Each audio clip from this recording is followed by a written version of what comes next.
Hi, I'm Elisabet Winberg-Hern. Hi, I'm Mandy Flint, and we're going to talk to you about why we wrote this book called Leading Teams, 10 Challenges and 10 Solutions. So Elisabet, do you want to start and talk a bit about that? Absolutely.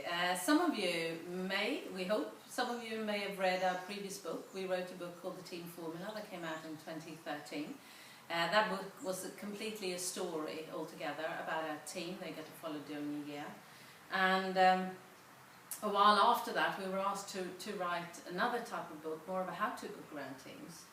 And yeah, what happened? Carry on. So yeah, the FT Publishing asked us if we would write a book.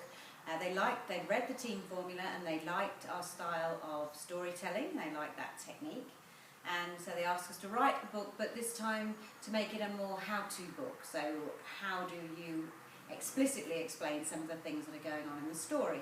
So we wrote this book, which we still enabled us to use our storytelling style, because we really enjoy telling stories and writing stories, and we believe that people learn very much from stories. So we used our style, but then we explicitly explain what's happening in the story and explain a little bit more behind the story, and then make it into how to do it. So we wrote it in that particular style, with a real structure to each chapter that we followed through all of the 10 chapters.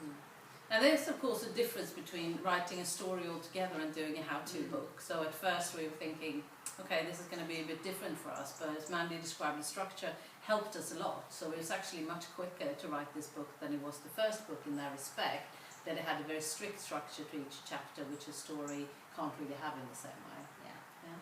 And I think we enjoyed writing it again together. We like working together. Fun. We have great fun when we're writing, and we come up with all sorts of great thoughts and ideas, and then we love putting on our practical hats after that and saying, well, that's a great thought and an idea, but how do we ground this in reality for those people who are going to use it with their teams, if they're a leader or if they're a team member?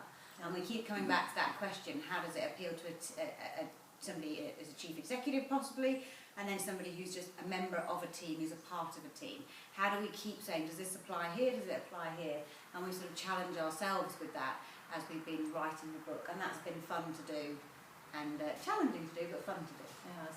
And we have been asked the question a number of times by colleagues and clients and friends if this is now the sequel to the Team Formula, which it isn't.